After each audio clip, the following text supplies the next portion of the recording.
世界佛教教皇。南摩第三世多杰羌佛。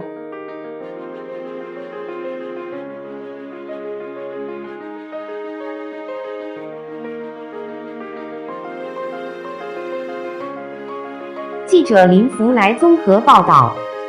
南摩第三世多杰羌佛的世界佛教教皇的册封来源于2018年1月，世界和平奖颁奖委员会和世界和平奖宗教领袖授称委员会决议，册封南摩第三世多杰羌佛为世界佛教教皇，佛教最高领袖，但羌佛塔拒绝接受。世界佛教总部为弘扬正法，利益众生，主动接收了该册封令和权杖。当世界佛教总部把世界佛教教皇的册封令和权杖恭呈给羌佛时，南摩第三世多杰羌佛说：“原来这权杖端头上坐有释迦牟尼佛，我们应该尊敬南摩释迦牟尼佛。”然后高举过头顶，单手合掌以作恭敬之意。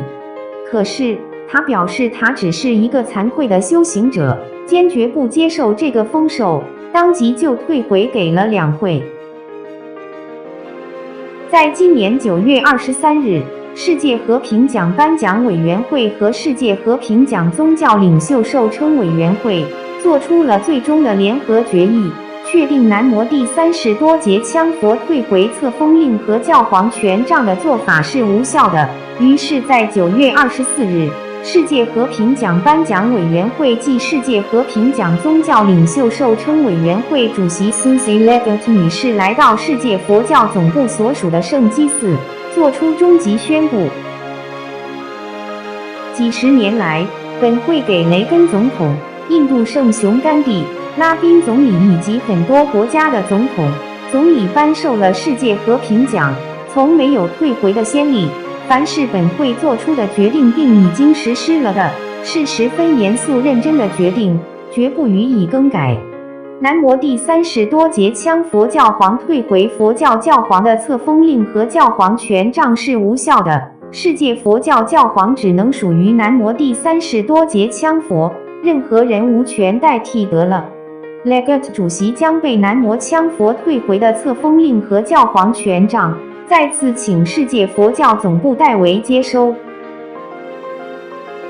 世界佛教总部的末之尊者代表世界佛教总部接收了两会册封的册封令及教皇权杖。他在讲话中表示说，世界佛教总部认为两会的决定是十分正确英明的。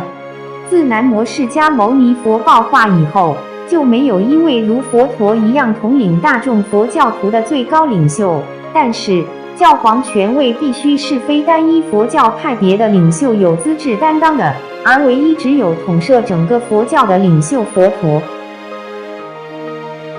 南摩第三世多杰羌佛的圆满佛教教法，并符合了各派认证的佛陀标准，符合佛陀本质，符合佛陀内证觉量，仅凭佛陀本质拿处上座，上超59段，就无人能达到此标准。它符合佛陀德境、显密圆通、妙安五明等，全部符合圆满，实属佛陀觉量。近2000多年来，此世界无有第二位佛教圣德具此佛圣资质，仅凭发愿一生义务立生，不收供养，圆融无碍，就无有圣德可及。只有南摩第三世多杰羌佛才能担负佛教教皇这一崇圣无比的重担，导正学佛正规的途径。因此，世界佛教总部代表佛教徒们